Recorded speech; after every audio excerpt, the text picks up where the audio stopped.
Hello everyone, welcome back to bio world. और आपका स्वागत है अभ्यास सीरीज़ में, जहां पर हम नीट या सीयूटी जैसे कॉम्पिटिटिव एग्ज़ाम्स के क्वेश्चंस का अभ्यास करते हैं ताकि एग्ज़ाम टाइम पर हसल ना हो और हमारे जो इम्पोर्टेंट कॉन्सेप्ट्स हैं हम उनको ना भूल पाएँ।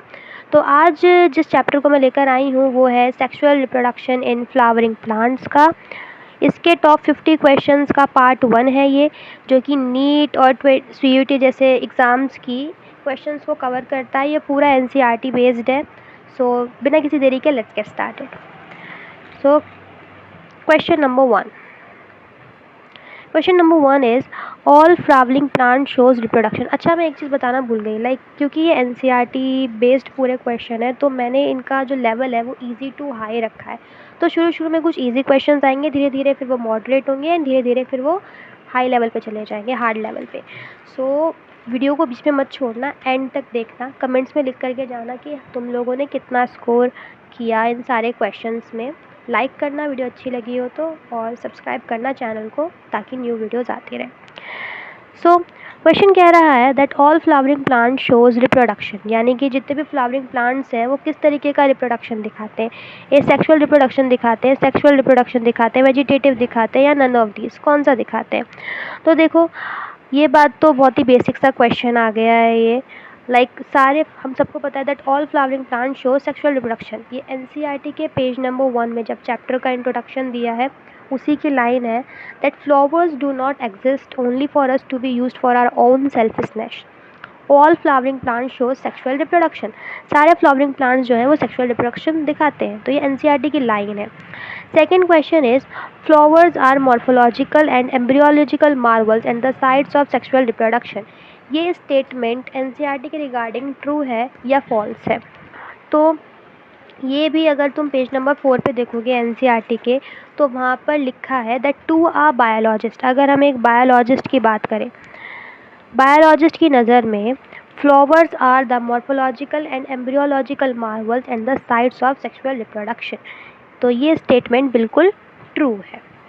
नाउ अब इस चैप्टर के 3 पार्ट्स हैं, pre fertilization structures and events, then double fertilization and फिर प्रो फर्टिलाइजेशन इवेंट्स। तो हम सबसे पहले प्री फर्टिलाइजेशन इवेंट्स को कवर करेंगे, ठीक है। उसके बाद फिर हम डबल फर्टिलाइजेशन पे जाएंगे एंड देन प्रो फर्टिलाइजेशन पे कवर करेंगे। तो सबसे पहले हम प्री फर्टिलाइजेशन इवेंट्स के क्वेश्चंस को डिस्कस करेंगे।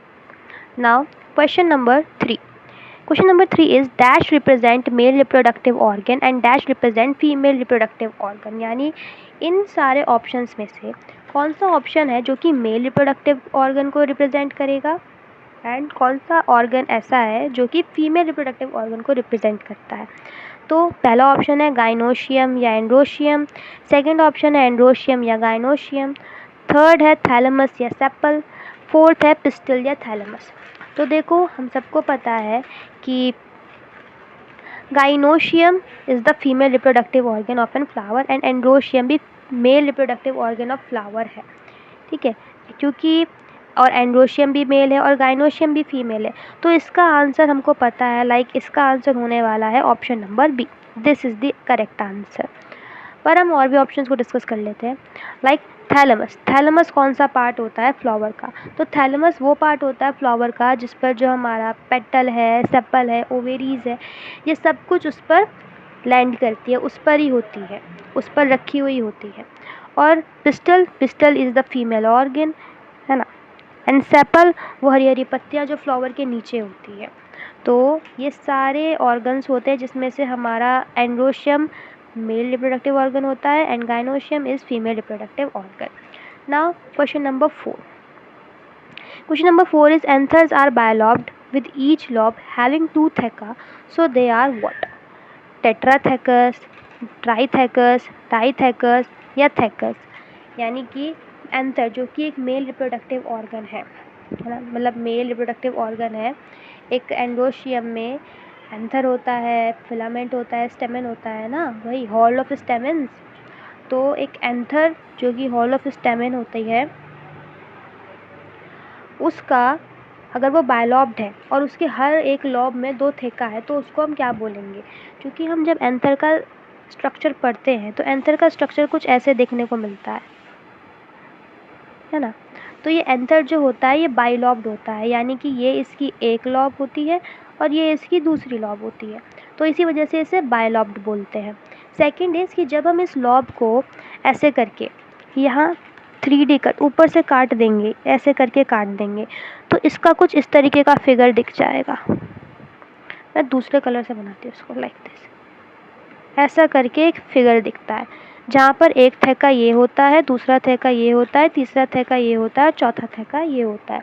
हमें इस तरीके से 4 थैकास देखने को मिलते हैं यहाँ पर, और हर एक थैका के अंदर स्पोरेंजियस टिश्यू भरा हुआ होता है ना। और उस स्पोरेंजियस टिश्यूज़ के अंदर होते हैं हमारे माइक्रोस्पोर मदर सेल, जो कि आगे चल के पोलन ग्रेन बनाते हैं। ठीक है, तो ये इसका एक लोब हो गया, ये इसका दूसरा लोब हो गया, तो हो गए ना एक लोब में 2-2 थैका। तो एंथर जो होते हैं वो बाइलॉब्ड होते हैं और उनके हर एक लोब में 2 थैका होते हैं।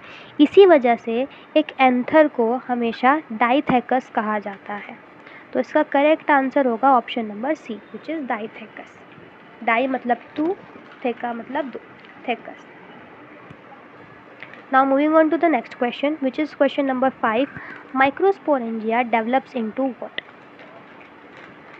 जो माइक्रोस्पोरेंजिया होते हैं, माइक्रोस्पोर मदर सेल में जो ये माइक्रोस्पोरेंजिया होते हैं, ये क्या डेवलप करते हैं? Embryo sac, pollen sac, ovule या जाइगोट? तो हमेशा याद रखना कि जब भी कहीं पर माइक्रो शब्द आता है, जब भी कहीं पर माइक्रो शब्द आता है तो इसका मतलब डायरेक्टली मेल से है, और जब भी कहीं पर मेगा शब्द आता है पूरी बायोलॉजी में तो इसका मतलब डायरेक्ट फीमेल से है। तो माइक्रो का मतलब मेल से, इट मीन्स यहाँ पर मेल रिप्रोडक्टिव ऑर्गन्स की बात हो रही है, मतलब कि किसी मेल स्ट्रक्चर की बात हो रही है। इसका मतलब यहाँ पे पहला ऑप्शन तो ये एम्ब्रियो सैक कट गया, दूसरा ओव्यूल कट गया, और जाइगोट ये तो हो ही नहीं सकता, तो बचा क्या? Pollen sac. It means microsporangia जो होते हैं वो आगे चलकर पोलन सैक में कन्वर्ट हो जाते हैं। Clear? Now moving on to the next question, question number 6. Question number 6 is, in microsporangium which layer does not provide any protection to pollen? Microsporangium जो होते हैं हमारे, जो कि आगे चल कर के पोलन ग्रेन बन जाते हैं, ये ऐसे, इनकी 3 लेयर मतलब 4 लेयर होती है। पहली लेयर तो होती है इनकी एपिडर्मिस, ये वाली। सेकंड होती है एंडोथीशियम, थर्ड होती है मिडल लेयर, एंड फोर्थ होती है टैप्टम। तो इसमें से कौन सी लेयर ऐसी है जो कि प्रोटेक्शन का काम नहीं करती है? प्रोटेक्शन का काम नहीं करती है, यहाँ पे पूछा है उसने, does not provide any protection. ठीक है, तो एंडोथेशियम, एपिडर्मिस और मिडल लेयर, तीनों लेयरों का काम प्रोटेक्शन देने का ही है, बट सिर्फ टेप्टम ही एक ऐसी लेयर होती है जो कि कोई प्रोटेक्शन नहीं प्रोवाइड करती। इंस्टेड ऑफ दैट ये क्या प्रोवाइड करती है? जो पोलन ग्रेन बन रहा होता है उसको नरिशमेंट प्रोवाइड करती है। ठीक है, तो इसका आंसर हो जाएगा option number B. Now moving on to the next question, which is question number 7. Cells of the tapetum possess dense cytoplasm and generally have dash nucleus. यानी कि जो टैप्टम है, टैप्टम लेयर है, उसके जो सेल्स होते हैं उसके पास डेंस साइटोप्लाज्म होता है। ये जब तुम अपने एनसीईआरटी के डायग्राम में भी देखोगे, which is on page number 6, diagram में बी वाला डायग्राम, तो उसमें जब तुम टैप्टम को देखोगे तो वो एक डेंस साइटोप्लाज्म की लेयर लगती है, और उसके पास जनरली कितने न्यूक्लियस होते हैं? More than 1, more than 2, more than 3 या ओनली 1? तो इसमें एनसीईआरटी में लिखा तो हुआ है दैट उसमें मोर देन 1 न्यूक्लियस होता है, यानी कि जो टैप्टम की लेयर है, ये this is a tapetum layer. तो ये जो टैप्टम की लेयर है ये डेंस साइटोप्लाज्म की बनी हुई है, और इसके हर एक लेयर में 2-2 न्यूक्लियस है। ये रहे 2-2 न्यूक्लियस, यानी कि एक से ज़्यादा न्यूक्लियस है बेसिकली। ठीक है, एनसीईआरटी में बोला तो यही गया है, बट जब उन्होंने डायग्राम दिया है इसका तो उसमें उन्होंने एक ही न्यूक्लियस दिखाया है, तो विच इज़ करेक्ट आंसर। तो अकॉर्डिंग टू मी इसका आंसर मोर देन 1 ही होगा, चूँकि एनसीईआरटी की स्टेटमेंट ही वही है। ठीक है, सो पहला ऑप्शन है मोर देन 1, सेकेंड है मोर देन 2, थर्ड है मोर देन 3 एंड फोर्थ है ओनली 1। तो इसका करेक्ट आंसर होगा मोर देन 1। ठीक है, now moving on to the next question which is question number 8। Question number 8 क्या कहता है? क्वेश्चन नंबर 8 क्या? Okay, so as the anther develops, the cells of the sporogenous tissue undergo dash to form dash। सबसे पहली बात तो बात anther की हो रही है। एंथर क्या है? मेल। तो बनेंगे क्या? माइक्रोस्पोर। जाहिर सी बात है माइक्रोस्पोर ही बनने हैं यहाँ पे। तो मेगास्पोर टेट्राड तो पहले से ही कट गए। सेकेंड इज कि अब ये क्या अंडरगो करेंगे, ये कौन से डिवीज़न में जाएंगे, माइटोसिस या मियोसिस। तो मियोसिस तब होती है जब हमारे पास कोई भी डिप्लॉयड ऑर्गेनिज्म होता है और हमें उसका गैमेट फॉर्मेशन करना होता है, तो वहाँ पर हैप्लॉइड गैमेट की ज़रूरत होती है, क्योंकि एक हैप्लॉइड गैमेट मेल से आता है, दूसरा हैप्लॉइड गैमेट फीमेल से आता है, तभी तो जो चाइल्ड होता है उसमें 2n वाला गैमेट बनता है ना। इसीलिए हमेशा ऐसे टाइम पे मियोसिस होती है। तो यहाँ पर भी जो माइक्रोस्पोर्स बने हैं वो भी हैप्लॉइड ही बने हैं, इसका मतलब उसके अंदर क्या हुई होगी? मियोसिस। तो option number B is the correct answer. ऐसा ही एक क्वेश्चन एनसीईआरटी में भी है। एनसीईआरटी क्या पूछ रही है? एनसीईआरटी पूछ रही है पेज नंबर 7 पे, सॉरी पेज नंबर 5 पे इफ़ यू लुक, तो वहाँ पर लिखा हुआ है that what would be the ploidy of the spores of the tetrad. यानी कि जो टेट्राड फॉर्म हुए हैं, ये जो 4 टेट्राड फॉर्म हुए हैं, इनकी प्लॉइडी क्या होगी? तो ये सारों की चारों एन होंगे, यानी हैप्लॉइड होंगे।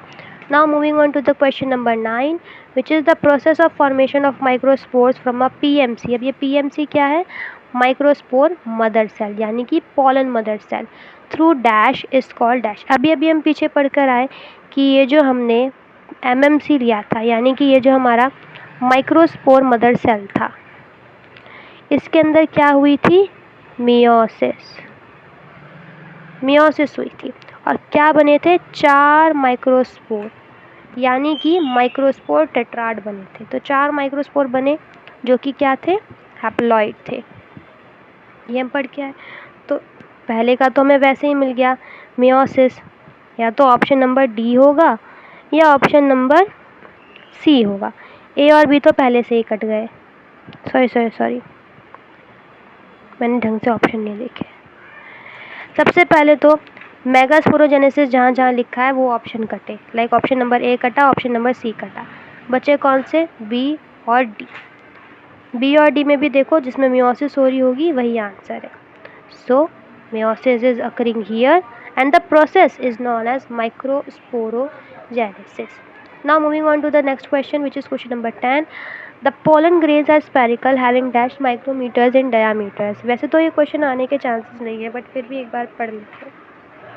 तो पोलन ग्रेन्स जनरली स्पेरिकल होते हैं। वैसे तो अलग अलग तरीके के शेप के होते हैं, बट जनरली अगर तुम देखो तो स्पेरिकल होते हैं डायामीटर में।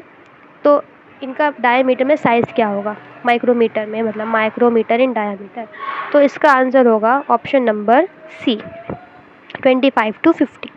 Now moving on to the next question which is question number 11, जिसमें कहता है assertion that pollen can be preserved as fossils. Assertion कह रहा है दैट पॉलन ग्रेन्स को हम एज फॉसिल्स भी प्रिजर्व करके रख सकते हैं। और उसका रीज़न क्या कह रहा है? रीज़न कह रहा है that their outer layer exine is made up of cellulose. यानी कि जो उनकी आउटर लेयर है वो एक्साइन, वो सेल्यूलोस की बनी हुई है, इसलिए हम पॉलन ग्रेन को एज फॉसिल्स प्रिजर्व करके रख सकते हैं। अब हमको बताना है इसमें कि असर्शन ट्रू है या रीज़न ट्रू है, और अगर ट्रू है तो कौन किसका एक्सप्लेनेशन है। तो देखो, पॉलन को हम एज फॉसिल्स प्रिजर्व करके रख सकते हैं, ये बात सही है, बट उनकी जो आउटर लेयर एक्साइन है वो सेल्यूलोस की नहीं बनी होती, रीज़न गलत है। उनकी जो आउटर लेयर एक्साइन है ये बनी हुई होती है स्पोरोपोलिनिन की, विच इज़ इंडिस्ट्रक्टेबल। इसको हम हार्ड एल्कलाइन, मतलब एल्कली से भी नहीं मार सकते, हाई टेम्परेचर से भी नहीं मार सकते, इसको स्ट्रॉन्ग एसिड्स का भी इस पर कोई असर नहीं होता, ये इंडिस्ट्रक्टेबल है। तो इसकी बनी हुई होती है एक्साइन, इसी वजह से हम पॉलन को एज फॉसिल्स प्रिजर्व करके रख सकते हैं। तो यहाँ पर हमारा असर्शन तो ट्रू है, बट हमारा रीज़न फॉल्स है। तो option number A is the answer. Now moving on to the next question, which is question number 12. Question number 12 कहता है that the inner wall of pollen grain is intine. Okay, pollen grain का structure जो होता है, उसकी जो outer layer होती है उसको हम एक्साइन कहते हैं, जो कि बनी हुई होती है स्पोरोपोलिन की। जहाँ जहाँ पर एक्साइन नहीं होती, जैसे यहाँ पर नहीं, यहाँ पर नहीं है, इस जगह को हम बोलते हैं जर्म पोम। और ये जो अंदर वाली लेयर होती है ये होती है इंटाइन की। तो ये जो इंटाइन लेयर है ये कंटिन्यूस होती है, यानी ये एक्साइन की तरह टूटी हुई सी नहीं होती कि कहीं से टूटी हुई है। ये कंटिन्यूस लेयर होती है जो कि बनी हुई होती है सेल्यूलोज की एंड पैक्टिन की। तो इसका आंसर होगा both B and C. Now moving on to the next question, which is question number 13. Question number 13 कह रहा है that look at the figure and mark A and B. तो साफ साफ ये दिख रहा है दैट ये ए जो ये बड़ा सा हिस्सा जो दिख रहा है, ये पूरा बड़ा सा ये है वेजिटेटिव सेल, और ये जो छोटा सा पार्ट है, ये छोटा सा पार्ट जनरेटिव सेल जो कि स्पिंडल शेप्ड का है, जो कि बड़े वाले सेल के साइटोप्लाज्म में फ्लोट कर रहा है ना। सो इसका आंसर होगा that A is vegetative cell and B is generative cell, यानी कि option number B. Moving on to the next question, which is question number 14, statement 1. In 60% angiosperms, pollen grains are shed at two-celled stage. Statement 2. In 40% angiosperms, pollen grain undergoes meiosis to enter three-celled stage. Okay, तो ये question है जहाँ पर statement 1 कह रहा है that 60% angiosperms में pollen grains जो है वो टू सेल्ड स्टेज पर ही शेड हो जाते हैं। टू सेल्ड स्टेज का मतलब वो स्टेज जहाँ पर हमारा जो अभी मैंने पीछे ये वाला डायग्राम दिस पर्टिकुलर डायग्राम, इस डायग्राम को हम बोलते हैं टू सेल्ड स्टेज। यानी कि अब जो पॉलन ग्रेन है जब फीमेल के उस पे स्टाइल पे लैंड करेगा, स्टिग्मा पे लैंड करेगा, तो उस पे लैंड होते ही इसके अंदर एक और बार मियोसिस होगी एंड एक और बार डिवीज़न होगा बेसिकली, और फिर उस डिवीज़न से यहाँ पर थ्री सेल्ड स्टेज बनेगी। बट 40% एंजियोस्पर्म्स में क्या होता है ना, 40% एंजियोस्पर्म्स में बात यहाँ पर ख़त्म नहीं होती। उसमें क्या होता है 40% एंजियोस्पर्म्स में क्या होगा कि जो जनरेटिव सेल है उसके अंदर होगी माइटोसिस होगी। तो माइटोसिस होने से क्या होगा कि ये जो टू सेल्ड स्टेज है ये कुछ इस तरीके की हो जाएगी, यहाँ पे दो जनरेटिव सेल्स के साथ, ठीक है। और ये दो जनरेटिव सेल्स क्या होंगे, दो मेल गैमेट्स होंगे, ठीक है। तो ये यहाँ पर थ्री सेल्ड स्टेज होती है 40% एंजियोस्पर्म्स में। तो क्वेश्चन क्या पूछ रहा है, क्वेश्चन कह रहा है दैट स्टेज, ठीक है। तो ये चीज़ तो करेक्ट है, बट ये चीज़ लाइक 40% एंजियोस्पर्म्स में pollen grain three celled stage में जाता है, करेक्ट, बट उसमें मियोसिस नहीं होती। मियोसिस के बदले वहाँ पर होती है mitosis. So statement 1 is correct but statement 2 is incorrect. Option number A, पहले ही ऑप्शन में इसका आंसर मिल गया। Statement 1 is correct and statement 2 is incorrect. Now moving on to the next question, which is question number 15. Parthenium और carrot grass can cause pollen allergy. Parthenium जिसको हम carrot grass भी बोलते हैं, क्या ये हमें पॉलन एलर्जी कॉज करती है? तो हाँ, करती है। It is completely true.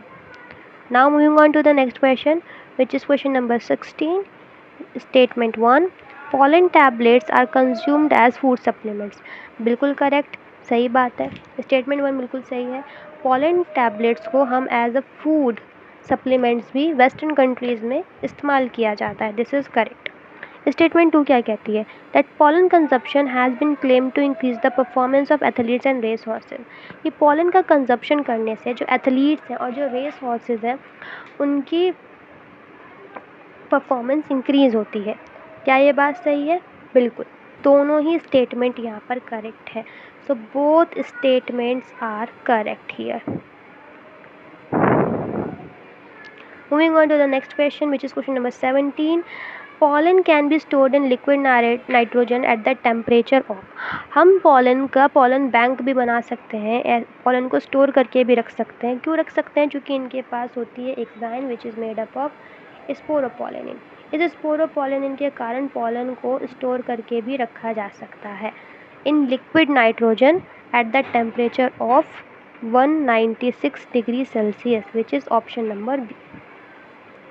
Moving on to the next question, question number 18, which is mark PQRS in the following figure। इस फिगर में PQRS को मार्क करना है। तो जो P फिगर है यहाँ पर which is this, ये देख सकते हो, ये फिगर है ये वाली,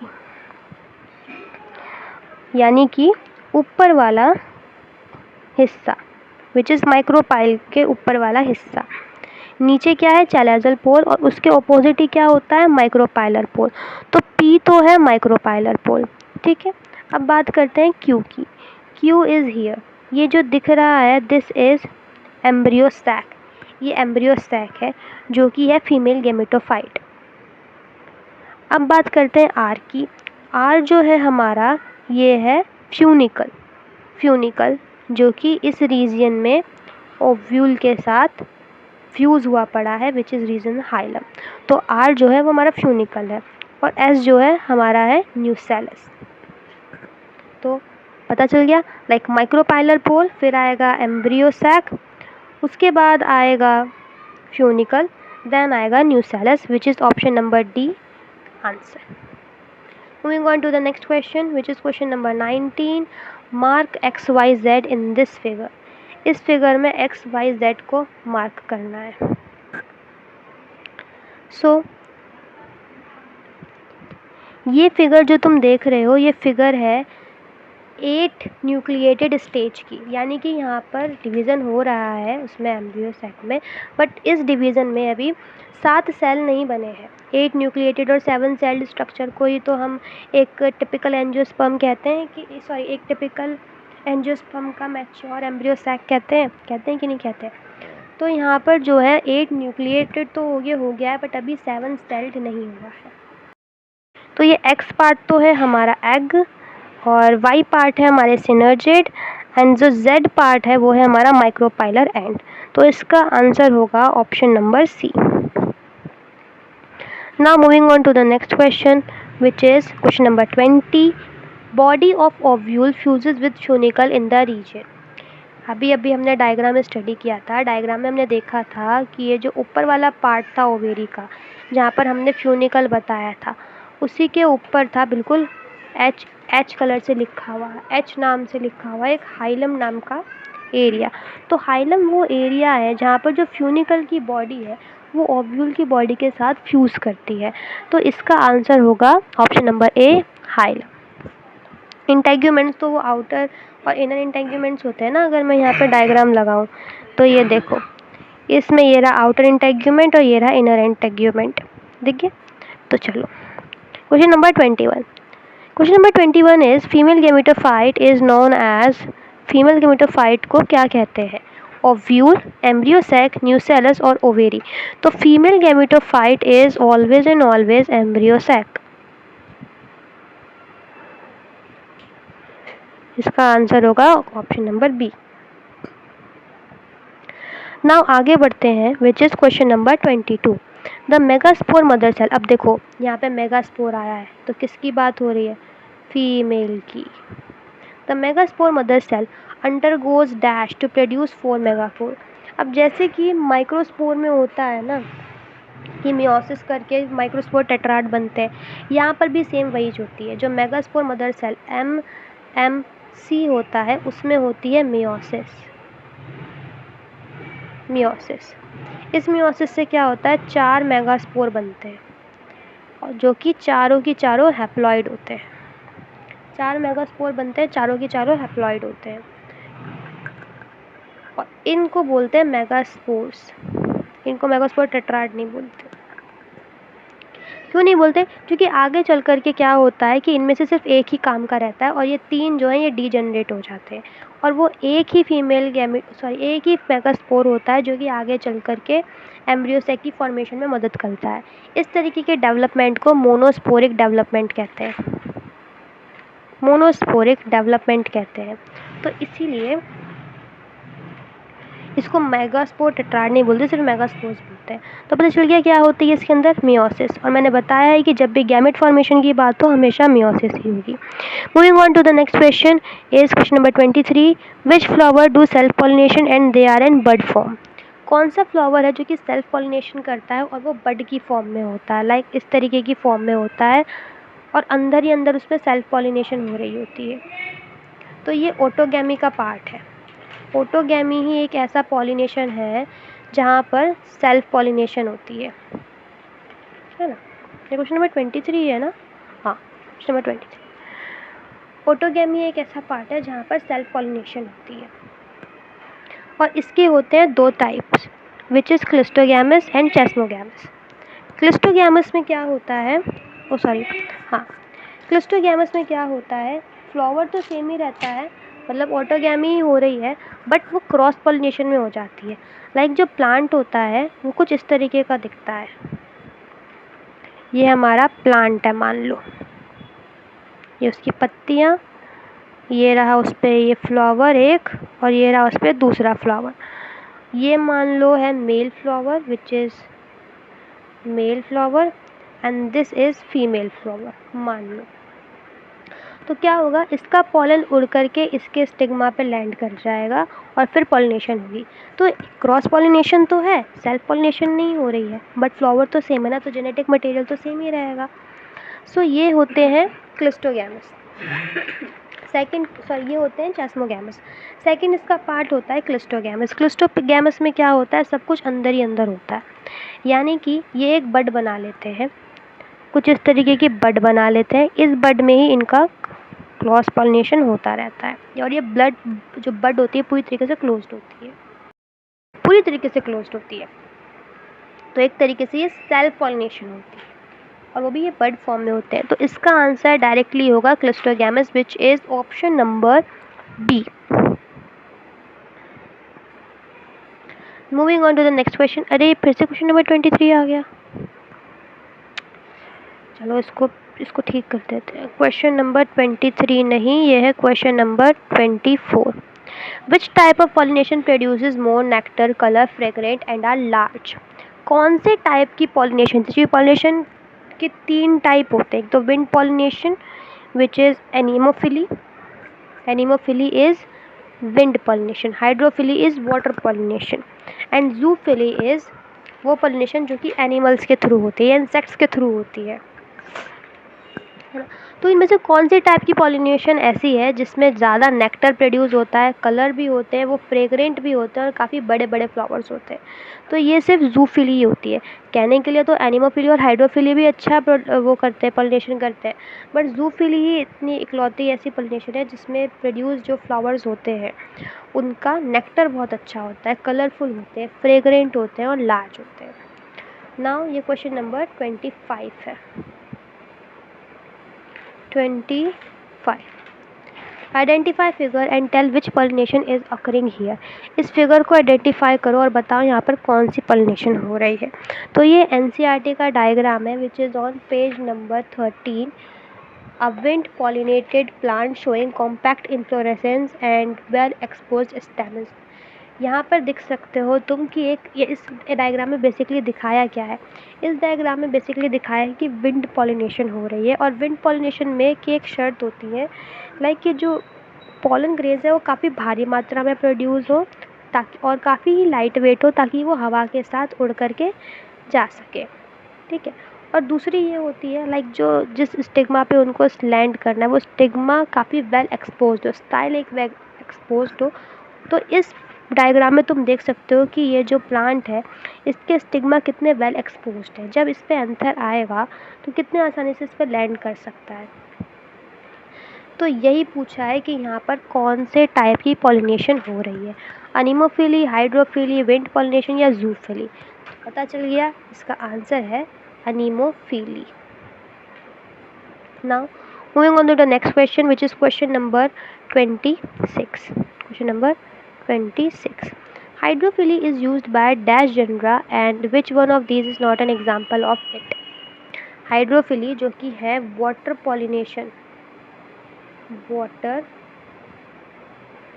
पॉलिनेशन, इसको कितना, ये बहुत ही रेयर यूज़ करने वाला पॉलिनेशन है और इसको कितने जनरा है यूज़ करते हैं, और उनमें से मतलब इसके एग्जांपल्स में से इन सब में से चारों में से कौन सा उसका एग्जांपल नहीं है।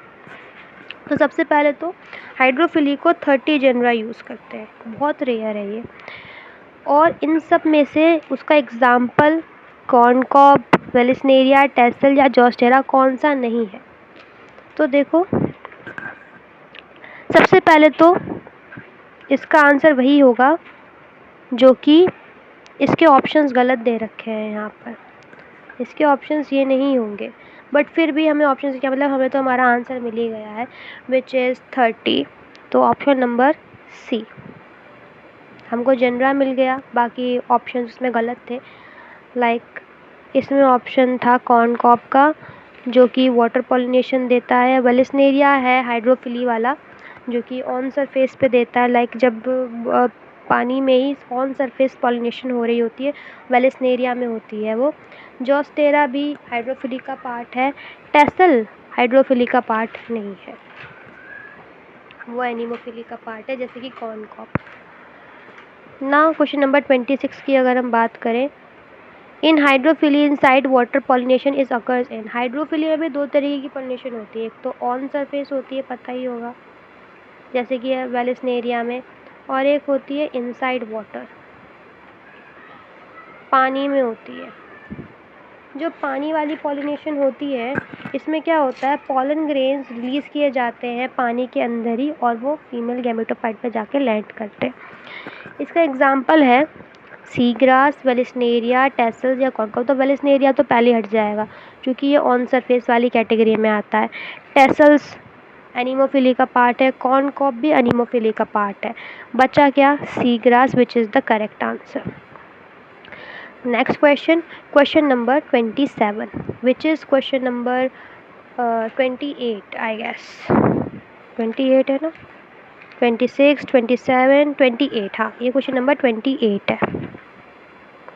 Which of these is not an outbreeding device, इनमें से कौन सा आउटब्रीडिंग डिवाइस नहीं है। आउटब्रीडिंग डिवाइस क्या होता है, पहले तो ये डिस्कस कर लो, like what is outbreeding devices. तो वो डिवाइसेस जिससे इनब्रीडिंग अवॉइड हो और आउटब्रीडिंग हो सके, साफ साफ शब्दों में कहूँ तो सेल्फ पॉलिनेशन ना हो और क्रॉस पॉलिनेशन हो सके, ऐसे डिवाइसेस को हम आउटब्रीडिंग डिवाइसेस कहते हैं।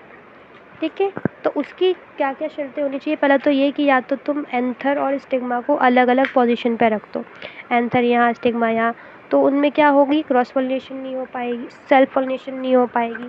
दूसरी बात, दोनों की मैच्योरिटी टाइम अलग अलग कर दो, लाइक पहले अगर मैंने एंथर को मैच्योर कर दिया तो ओवेरी मैच्योर नहीं हुई, अगर ओवेरी को मैच्योर किया तो एंथर मैच्योर नहीं हुआ, तो इनकी मैच्योरिटी अलग अलग कर दो। तीसरा, सेल्फ इनकम्पेटिबिलिटी, यानी कि या इन दोनों में से किसी एक को ऐसा बना दो या ओवेरी को ऐसा बना दो कि जब पॉलन ग्रेन का मेल गैमेट इसके अंदर आए तो ये उसको पहचानने से ही मना कर दो, उसको ले ही ना।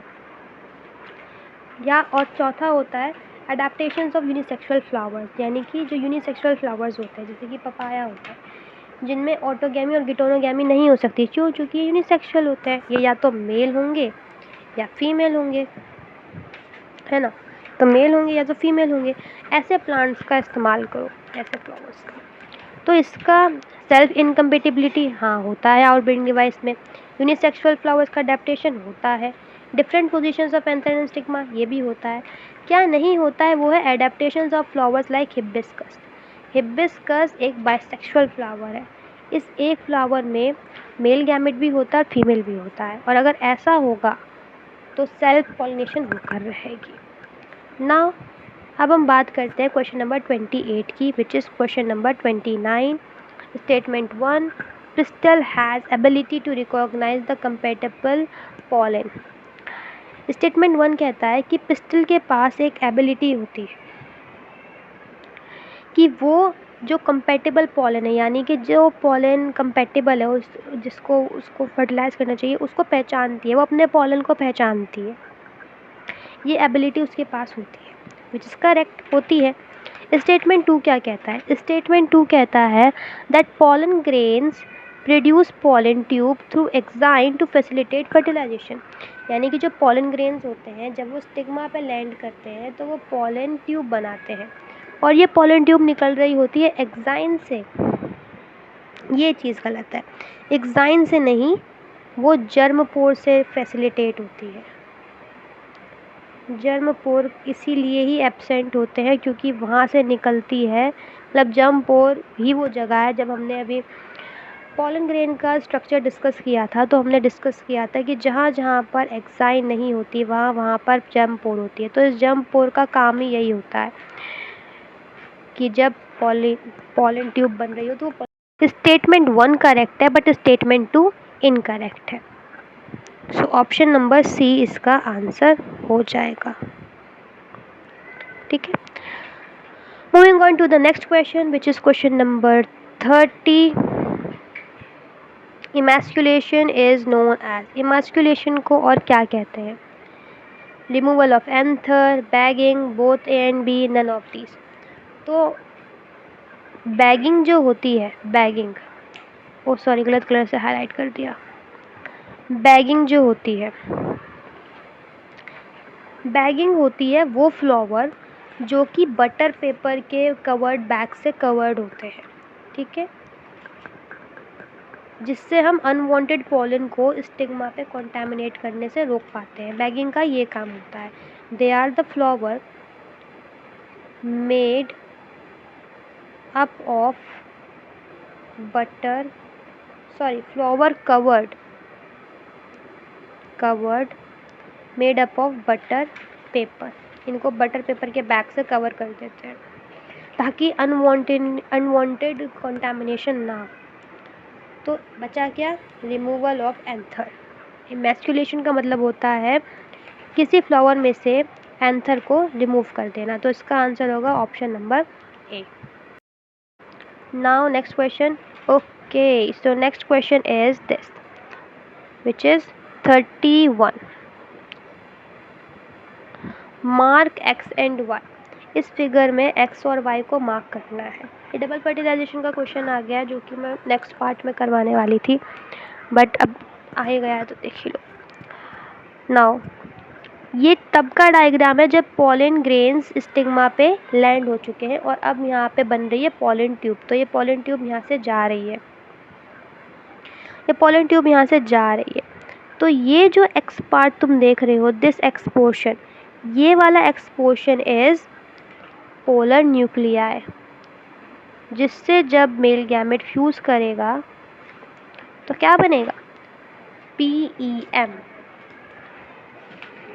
यहाँ पर एंडोस्पर्म बनेगा, PEM which is primary endosperm cell. ठीक है, यहाँ पे एंडोस्पर्म डेवलप होगा क्योंकि यहाँ पर ट्रिपल फ्यूजन होगी। अब यहाँ पर अगर हम वाई पार्ट देखें तो ये वाई पार्ट जो है, जो सिनर्जिड के ऊपर दिख रहा है, विच दिस इज एग, इससे फ्यूजन करके यहाँ पर बनेगा जायगोट। तो पता चल गया that what is X and what is Y. X is polar nuclei and Y is egg. Done. So okay guys, part 1 में आज सिर्फ इतना ही। पार्ट 2 इसका आएगा जिसमें मैं डबल फर्टिलाइजेशन और जो पोस्ट फर्टिलाइजेशन स्ट्रक्चर्स और इवेंट्स हैं उन सबको हम कवर करेंगे। और इस तरीके से फिर हम सेक्सुअल रिप्रोडक्शन फ्लावरिंग प्लांट्स की NCERT बेस्ड सारे क्वेश्चंस को कवर कर लेंगे। सो अगर वीडियो अच्छी लगी हो तो लाइक करना, फॉलो कर लो, चैनल को सब्सक्राइब कर लो और बेल को भी दबा दो ताकि मेरी नई वीडियो की नोटिफिकेशन तुमको आती रहे। और ये जो अभ्यास सीरीज़ है इसका जब नेक्स्ट पार्ट आए सेक्सुअल रिप्रोडक्शन फ्लावरिंग प्लांट्स का, तो उसकी भी नोटिफिकेशन तुमको मिल जाए। और कमेंट्स में लिख कर के बताना कि जो जितने भी टोटल क्वेश्चंस थे, इन टोटल क्वेश्चंस में से तुम लोगों ने कितना स्कोर किया था। वीडियो को लाइक करे बिना मत जाना। मिलते हैं नेक्स्ट वीडियो में। Till then keep learning, keep shining, be positive and bye.